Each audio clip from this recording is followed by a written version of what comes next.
Thor 4. Guys, did you watch that Thor 4 trailer yesterday? We're going to talk about some Easter eggs. Welcome to Mirror Domains Movie News, your place for entertainment headlines. And today we're going to be talking about Thor Love and Thunder trailer that dropped last night. And we're going to talk about some of the Easter eggs that I guess some people caught. Now, I'm not going to go through an extensive list because not only did I do the trailer reaction yesterday, I did a 20-minute trailer breakdown shot for shot, and we saw a bunch of cool stuff in there. So perhaps maybe this is a little bit of a rehash, but guys, everybody's going to be talking about Thor today because it was awesome. What a great trailer. I've watched it multiple times. It revealed Gore the God Butcher, Christian Bale, and some of the reactions were a little bit mixed. But it looks like, overall, guys, it looks like it's going to be a lot of fun. A lot of fun. And Gore, he better wipe out Zeus, played by Russell Crowe, and all of that Mount Olympus, because he looks awesome as the bad guy. So let's go and take a look at this article that's up with some Easter eggs. And hopefully it'll give us just a few things that perhaps we missed. Now, everybody's going to be doing this kind of stuff today, so expect it. Everybody out there is going to be like, did you see this? Did you see that? Oh, but you missed this. So if you are watching in the live chat, by all means, let me know if I missed something here. Thor's new homeworld revealed. Okay, well, we saw that Thor was meditating under a giant tree. Yeah, we saw that in the first teaser as well. So do we know the name of this world yet? Indigar. But we know that Indigar is that planet. Okay, so Indigar. Drax's invisibility skills fail again. Yes, apparently Drax tries to play hide and seek or whatever, to stand there and not be caught by anybody, but he's standing right there, guys. Right? Or something? He's standing in the background in a couple of shots. We know that Drax is going to be in there, and I feel like the Guardians of the Galaxy are only going to be in it for maybe the first 20 minutes, and then that's it. At the most, Stormbreaker. Yeah, okay. Dreaming. So maybe, yeah, we saw in the trailer that he's got this brown armor on, and it looks like he gets Mjolnir back, but we can see that that's Jane's Mjolnir because it's got all the cracks in it. And then when we actually see him talking to her, he's got a different costume. He's got the blue costume on with that big crested helmet that he's got on. So that was different. Another trailer, another Living Tribunal reference. Okay, yep, the Living Tribunal. The omnipotent entity statue, anyway, makes another appearance in Marvel production. So is that him back here somewhere? Okay. Alright. I don't know what the Living Tribunal is. If you guys know, let me know in the comments below. We see next to them in Loki, Doctor Strange 2.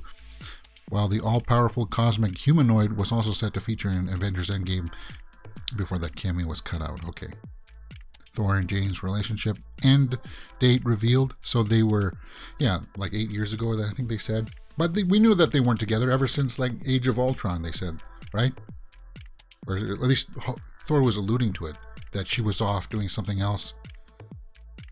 But she looks great. Natalie Portman back in it looked fantastic. A Gore origin switch up. Yeah, we saw in the trailer that at different points he had scars all over his head, and at one point in the trailer he didn't. He see how he's got scars there. So it looks like they're going to show like his evolution as to how he became this way, because there's a clear shot here where he doesn't have the scars yet. And there he looks very recognizable as Christian Bale. So I'm guessing that the gods will come and maybe destroy his planet, his family, his civilization, and then he wants revenge and goes out and gets the sword, the Necro Blade, is that what it's called? And Christian Bale looks awesome in this. Like, he just looks creepy. And I hope that they don't pull any punches with that, because I just think he looks great. And it was kind of a mashup of different trailers. So is he going to be dreaming in this? I don't know. Like some of the dream sequences.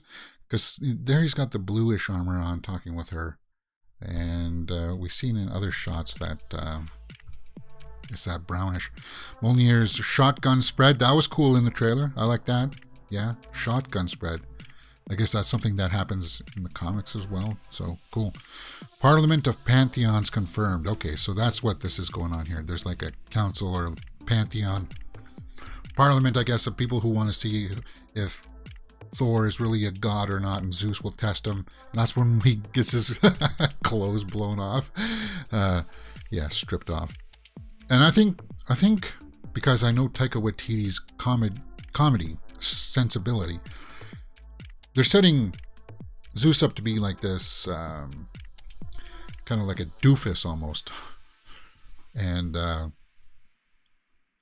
it'll play for laughs when Gore comes in and kills him. I'm pretty sure that's going to happen. I'm pretty sure. Okay, so that's it for that article's Easter eggs. Let's see if I can get a shot of Zeus here. Yeah. Whew. So it looks like he's making a deal with somebody else, unless his hand is turned around. Like, no, that's not his hand. That's somebody else's hand. So it looks like he's making a deal for the blade, and it's giving him all these powers. Arglass Vikings in the live chat says, "Hey James, wasn't the living tribunal the three-faced being that governed the multiverse? Think a statue, him, it also appeared in Loki."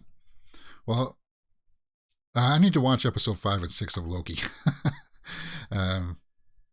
Yeah, I don't know. But then, of course, like the money shot that everybody is going to be talking about today is when he's like, "Let's see what you are," and he flicks his clothes off here.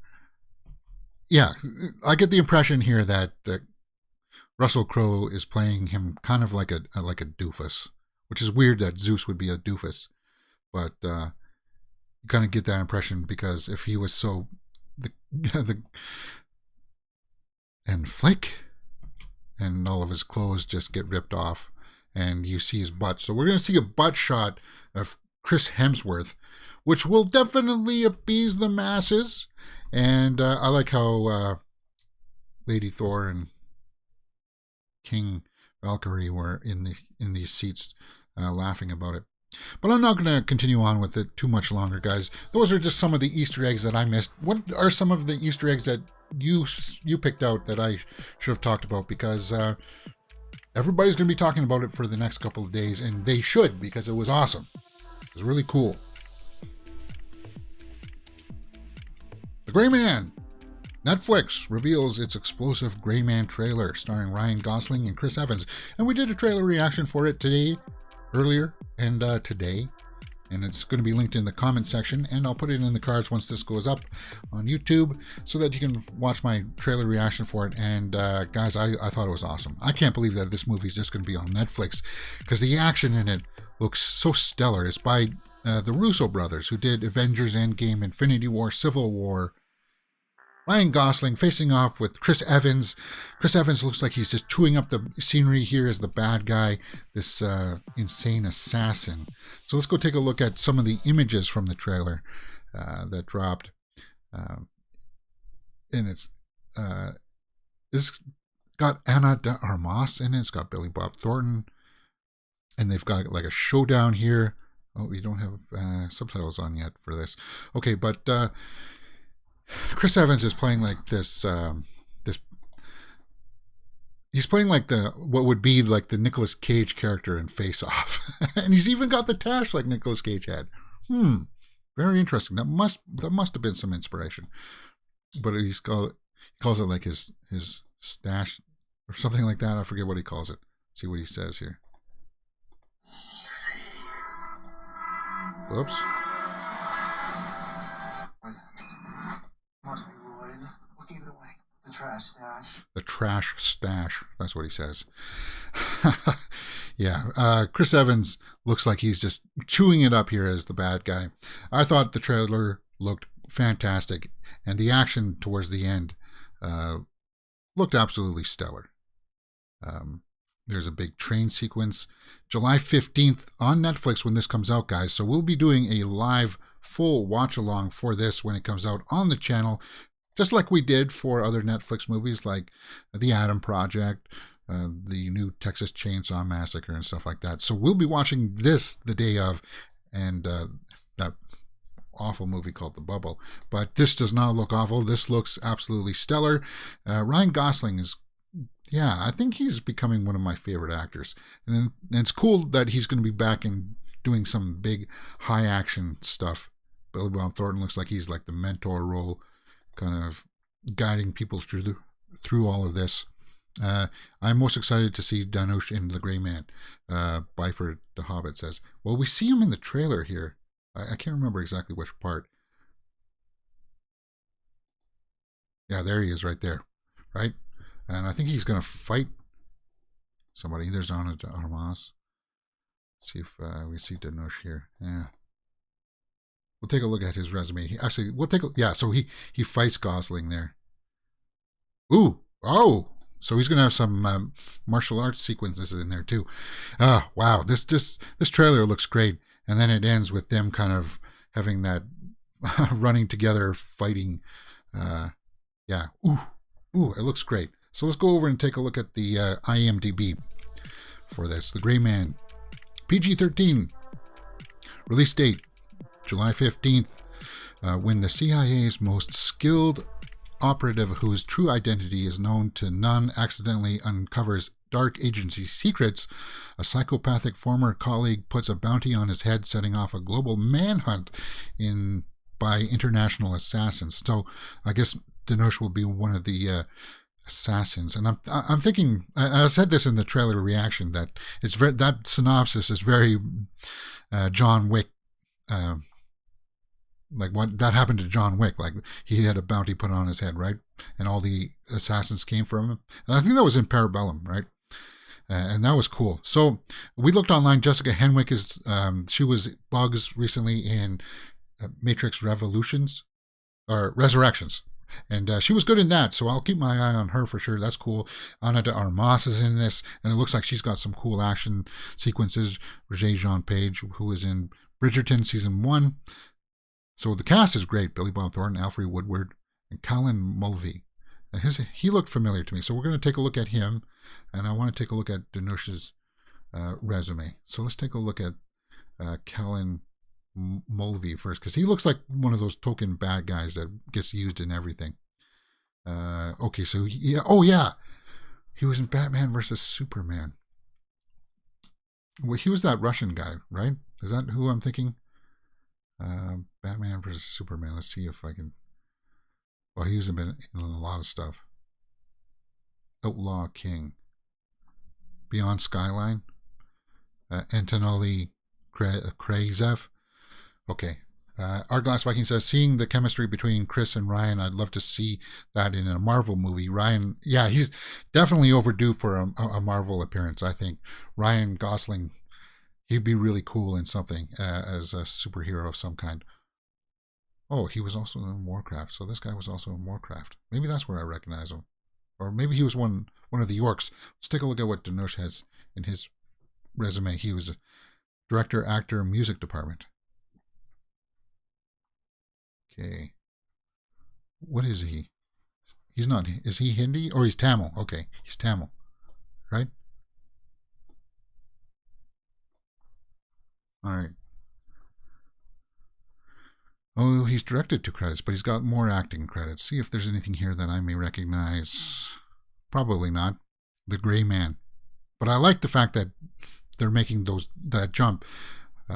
Like, if I were making movies today, I would definitely be trying to bridge that gap between North American movies and movies out of Tollywood, Collywood, Mollywood, and Bollywood for sure. I'd be trying to bridge that gap, because if you can get that right mix, not only would you make a bunch of movie in the domestic and international markets, but then you would also get the crore from the Indian market. Whoa, yeah, that would be awesome. That's exactly what I would do. And if they don't speak English all that well, then I'll teach them. And I would have that nice mix. Okay, so this guy's got a long resume. I'm not recognizing any of the names. I was hoping that maybe he would be in something with like something that I would recognize. but just on a cursory glance, I can't stall out with this. The Gray Man, cool man. It looks like it's got a great cast. Karen Jin Beck, Ty DJ. Ty DJ? Okay. All right, The Gray Man, guys. What do you think about that trailer? Let me know in the comments below, and we will talk about it. All right, guys, we're going to have a little bit of a shorter show today because exactly in 1 hour, at the top of the hour, I'm going to see Downton Abbey 2, A New Era. So it's only going to be about half an hour today. So just to let you know, let's continue on and talk about what's up next. Aquaman 2. Aquaman 2. All right. Oops. Let me just key this up here. Oh. Yeah, we saw those posters. There were posters for The Gray Man as well. But character posters that we saw yesterday in the Twitter Roundup. And it just shows the main characters. Chris Evans, Ana de Armas. And I thought there was one with Danush. You're only showing me 3. There's 4 of them. I thought there was one with Danush we saw yesterday, but okay. Aquaman 2, Amber Heard. Let's talk about this. Now, I'm not going to be talking about the Johnny Depp Amber Heard. I know if I were mining that, people would be watching the channel quite a bit more, but it's not movie related, guys. I will definitely talk about the verdict, and when that breaks, we'll be talking about that again. But for right now, Amber Heard is going to be appearing in Aquaman 2, and we knew at the beginning of the film that the producers and like the director and everybody had the chance to replace her because they knew all of this mess was going to happen with Johnny Depp. But it appears that it was Jason Momoa himself that fought to keep Amber Heard in the movie because Wan and everybody, and director James Wan, it's saying here. But they wanted her out, and I don't blame them. I would have just recast it regardless of what Momoa said. But it's come out, and it's now known that Miss Heard was not invited to be either in the poster or to be at the fandom event. And in fact, they told her she cannot come in February 2021. So, but also because of, okay, let me just read all of this to you guys. In February 2021, there were conversations that Amber's, I'm going to be technical with you, her option for employment was not going to be exercised, and I wouldn't have done it either. So they may not have hired her again. Her management team fought very hard, and they were ultimately ended up hiring her, but only because of her management did, but also because Jason Momoa and James Wan committed to her. So Wan and Momoa stepped up. So they should really change that headline to say, because James Wan's name has just as much clout, if not more, than Momoa, because James Wan is somebody who can press the buttons to make something happen, make a movie happen. Momoa, not so much. He's the face that everybody recognizes, but they really fought to keep her on. And regardless of whatever happens, if it's on Johnny's side or her side, it's just an ugly situation. So it's kind of like one of those, it's just a PR nightmare, something that you got to dance around. And now that it's come to light that it was Momoa and Wan that fought to keep her on, what do you guys think? Let me know in the comments below. And what do you think that is going to happen once the verdicts come down on Johnny Depp's case? Because once that case gets finalized, then Amber Heard has her countersuit that has to go to court too. So it's going to be in the courts for a long time, that story. Yeah. Ewan McGregor, Obi-Wan, talks about a surprising Attack of the Clones fact. And guys, we're going to be watching Obi-Wan episodes 1 and 2 this Friday on the channel, full live watch-alongs, and this is why I pulled this story, because it's going to be awesome. But apparently, both him and Hayden Christensen have come out and been talking about some of the facts about the prequels, and it's been making me really happy that a lot of the fans are actually coming around and saying, oh yeah, the prequels weren't as bad as we thought, you know. But there's a surprising fact that I didn't know at the time that Ewan revealed here about some of the dialogue. We all know the dialogue about the sand, or, you know, him creepily looking at Padme. But this was something that I didn't know about it. Ewan says here they were cutting they were cutting edge technology, but compared to what we have, they have huge umbilical cords. He's talking about the cameras here, out of the back of the cameras. So the cameras that they used, because George was pretty much pioneering digital cameras at the time. All of us can thank him for making these digital cameras. And I guess back then, which would have been like 2000, 2001 and 2, when they were shooting this, because I think it came out in 2002, but Ewan is saying that they hummed. They created huge noises, and that hum was on the same frequency as human voices. So we had to ADR every single line of episode 2. So now I'm going to have to go back and watch episode 2, because that's pretty much making a cartoon. They filmed all the scenes, but some of the dialogue was so muddled that they had to go back and film it in. ADR is like after dialogue replacement. Is like, okay, they film something, it's not quite crisp. They get somebody into a studio with the mic in front of them, and they're like, have to retake the lines. So that's why some of the dialogue didn't sounded somewhat weird. Yeah.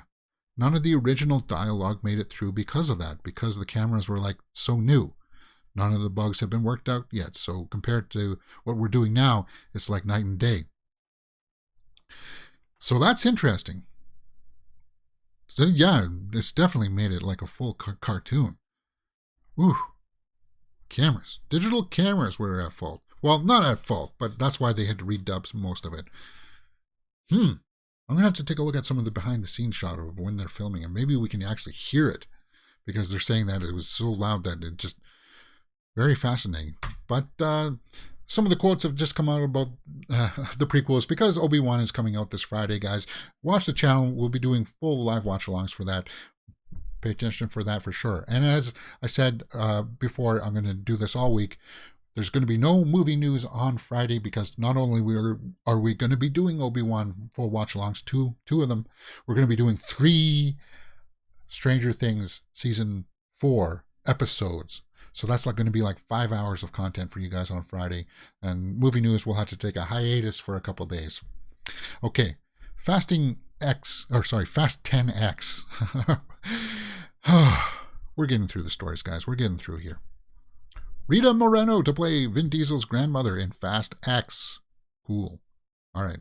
So if you don't know who Rita Moreno is, we'll take a look at this. And for some reason, Variety's not showing the Instagram page. It's Vin Diesel. You know that Vin Diesel always takes to his social media to share some of the casting. And hey, I said pause. So there's Rita Moreno joining the cast. He's just announcing it there. Let's see how many people have seen this. 177,000 people. Because people follow Vin Diesel. He's always good at promoting the movies. You guys know that. So let's take a look at Rita Moreno's IMDb. Is one of the few performers to win an Oscar. Rita Moreno is one of the very few performers to win an Oscar, an Emmy, a Tony, and a Grammy. So she's won all 4. I don't know who she is. I never heard of her until today. That's a bummer. And if I hadn't heard of her, it just didn't resonate, because maybe she just hasn't done anything recent. Let's take a look. Okay, so she's going to be 8 for Brady. Is that Tom Brady movie? 80 for Brady? I don't know. And then she was in West Side Story. Okay, so she wasn't something new. I'm guessing that she's got a long resume if she's got accolades like that. But I'm looking at it. Hey guys, if I don't know who she is, then perhaps maybe you guys don't know who she is. Okay. Yeah, a storied career. Okay, so in my sheer ignorance, I had no idea who this person is, but she's joining Fast 10 as Toretto's grandmother. What's this 80 to Brady? Is this that Tom Brady movie? Yeah, okay, it is. A group of friends made it to their lifelong mission to go to a Super Bowl to meet superstar Tom Brady. And it's got Lily Tomlin, Jane Fonda, Sally Field, and Rita Moreno. Okay, so that'll be the next thing that I see her in. Cool. Whoops. So, oh man, Instagram, why do you keep on playing that? I don't want to play it. Okay, that looks like Rodriguez there. Okay, so there you go. Rita Moreno joining the cast of Fast 10. That's pretty much all you need to know from that, right? Mad Max 5. Cool. Yeah, Arglass says Rita Moreno is 90. She is 90, so she is up there in age, grandmother. So what? She would have been in her 40s then when she had Toretto, Vin Diesel, because Vin Diesel's in his 50s. Well, it's the movies. That's called movie magic, right? Okay. Mad Max 5 is, George Miller says that it's still being planned, says director George Miller. Mad Max 5, Mad Max Fury Road was number 4, and I thought that was the best movie of that year. It was my number 1 movie for sure. And I loved it. I thought they should have gone on board with it right away. But of course, we know that George Miller is doing that 3,000 Years of Longing movie with Idris Elba and Tilda Swinton. And then he's going to be doing Mad Max Furiosa, a prequel to Fury Road, which is going to vast over like 15 years of Furiosa's story with Anya Taylor-Joy. So let's take a look at this quote that Miller had with Variety for Mad Max 5. I guess this must have come out of this big article that he had. But he says, we do have another story, but it's not fully evolved. We'll see further down the chain. We'll see further down the chain. So they do have a concept for what Mad Max 5 would be. But George Miller's getting up there too. And he's going to be finishing the marketing tour for that 3,000 Years of Longing. And then he's going to be doing Furiosa for like another 2 years. Let's take a look. George Miller. Yeah, he's 77, so he wouldn't be starting Mad Max 5 until he's like 79, 80-ish at the earliest. And that would be like pre-production. So he'd be in his 80s. But you know what? Clint Eastwood is in his 90s, and he was still making... He still made movies while he was like in his late 80s. And he still may not even be retired. He should be retired, but I think I just heard that he got greenlit another movie. And he's in his 90s now. So, hey, George Miller still wants to make movies. He still wants to make a Mad Max 5. I'll be up for that for sure. All right. She looks great, Arglass says. Rita was the king and was in The King and I with Yul Brynner. Okay. All right, we're getting through this stuff. The Ayer Cut would not require any reshoots. Along with the Restore the Snyderverse hashtag, Release the Ayer Cut hashtag has been out there forever. And this is actually something I would like to see, because I didn't hate this version of the Suicide Squad. In fact, I was one of the few people that defended the dancing Cara Delevingne. I thought those were pretty cool shots. But David Ayer was asked by some fans, I guess, like, if given the budget, would he reshoot additional scenes and change character designs like they did with Steppenwolf in the Snyder Cut? And he responded saying, no need for reshoots, just some VFX works. So he's got to finish some VFX. And that's cool. During the production, was there any input from Zach to make it line up with the rest of the universe? And David Ayer said yes. So he's cool. He's at least responding to it. Now, I don't think we'll ever see the Ayer Cut. I would like to see it, because the version we saw in the theaters was cut up by a marketing team who does like music videos and stuff like that. So it wasn't his cut. It wasn't his editor. It was kind of like weird how that backstory is so convoluted, and it was a mess. How different is the movie from the theatrical cut, considering scenes, tone, score, acting, characters, screen time? So someone who doesn't know a lot about his cut can have an idea of how different it actually is.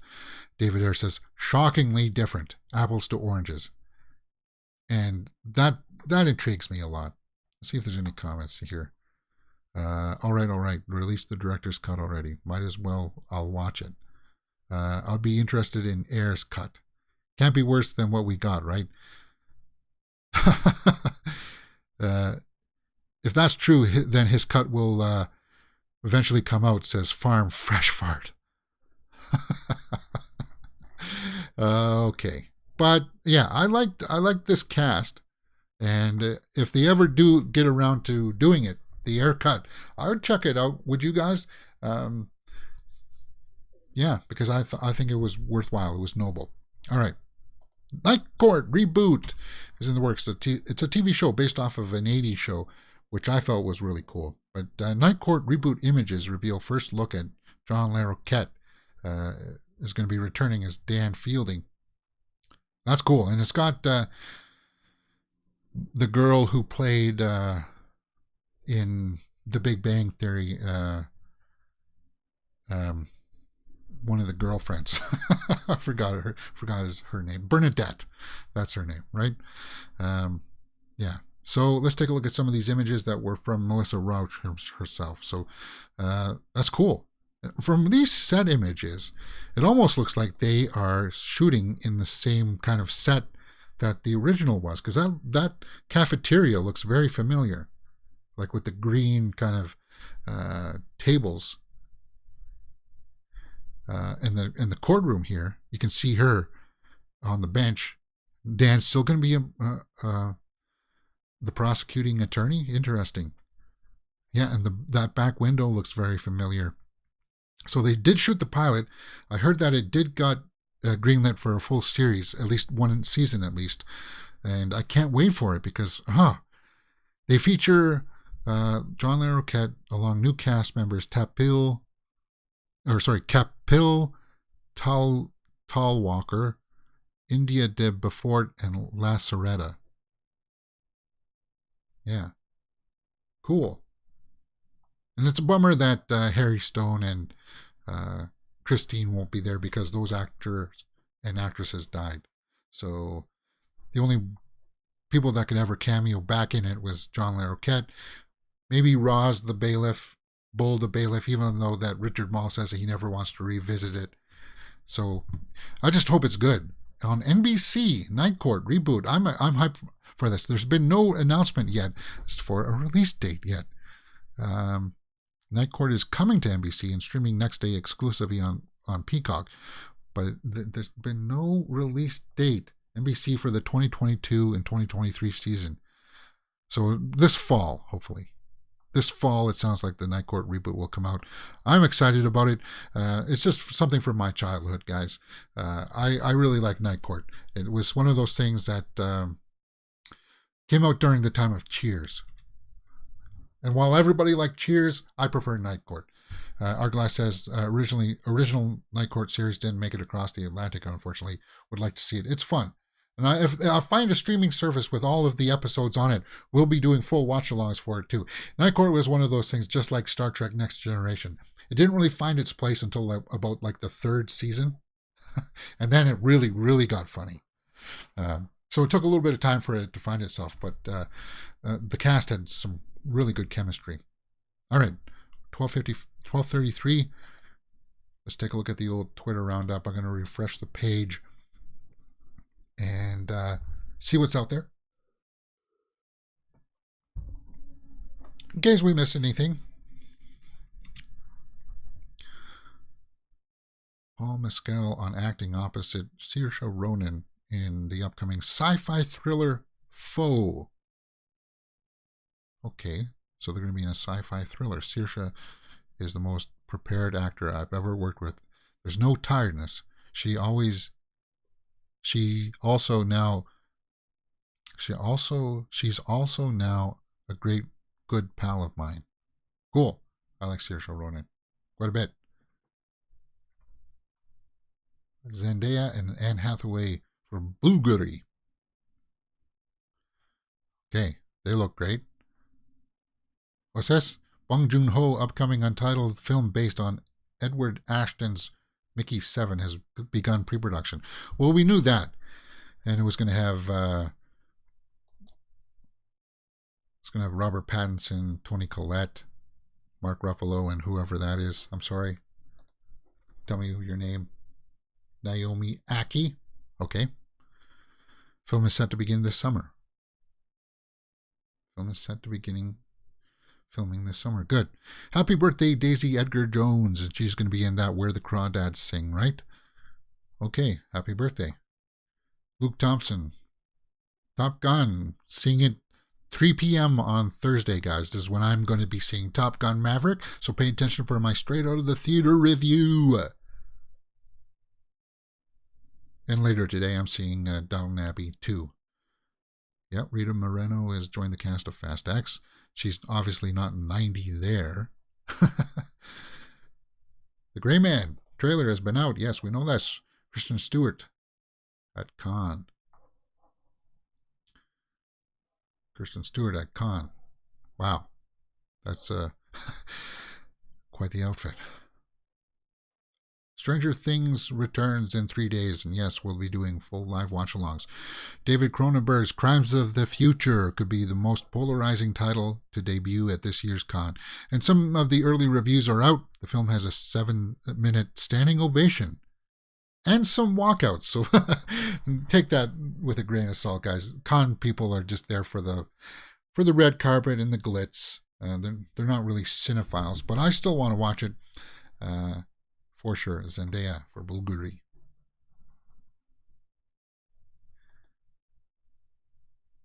Yeah, she does take a good photo. That's Anne Hathaway in the background there. Bulgari. They do like perfumes and stuff, right? Some clothes maybe. I don't know. A24 has acquired the US and Canada rights for After Sun. Okay. And there's that Will Poulter story that we saw. I'll be seeing Top Gun 4 p.m. Canada time, so I'll see a review afterwards. Cool.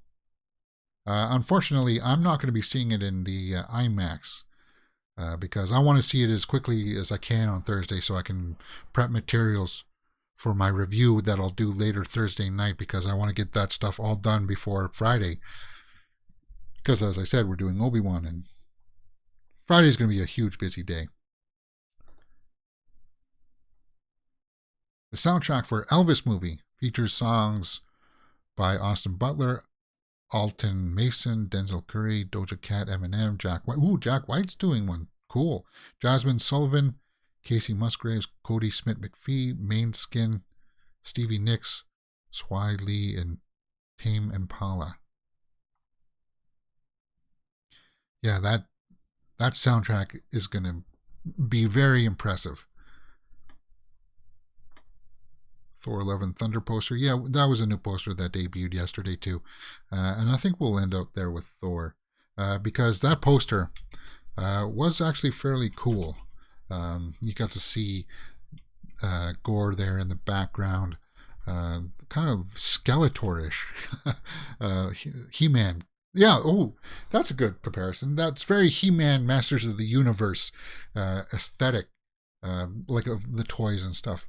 Like, you know how those back panels came out, like they have the toy and they'd have like this background artwork on it, and the toy would be like in front of that with the plastic molding over it. Sort of like that, but I like it. I dig it. Who else do we see here? We see Korg, Valkyrie, some flying goats.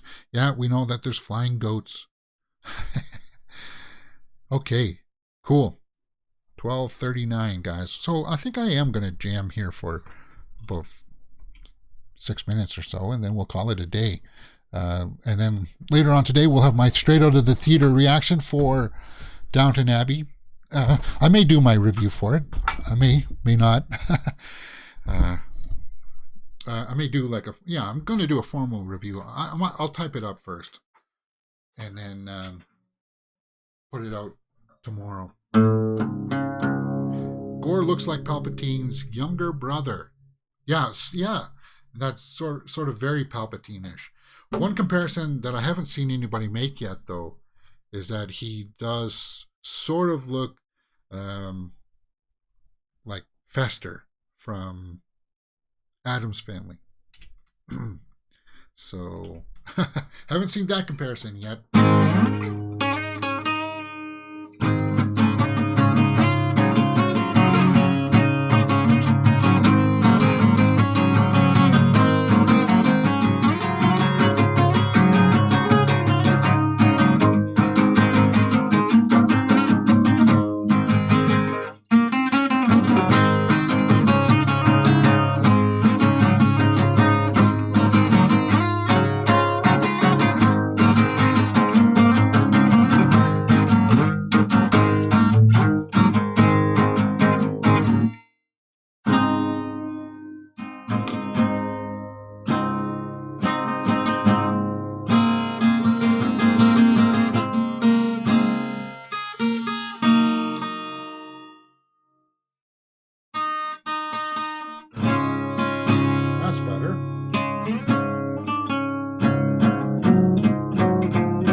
See? And this is what happens when you jam. I just hit that harmonic while I was jamming, and that's how you create stuff.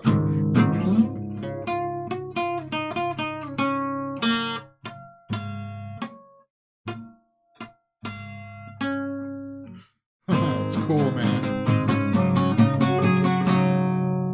I don't want to do that. No?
Cool, guys. All right. That's it for today. I'll see you guys tomorrow for more movie news. And if any trailer drops, you know how it works. Here is a 24-hour news cycle. If something drops, I'll be doing my reaction for it right away. And I'll see you guys tomorrow for more movie news and maybe even more trailer reactions. Thank you very much.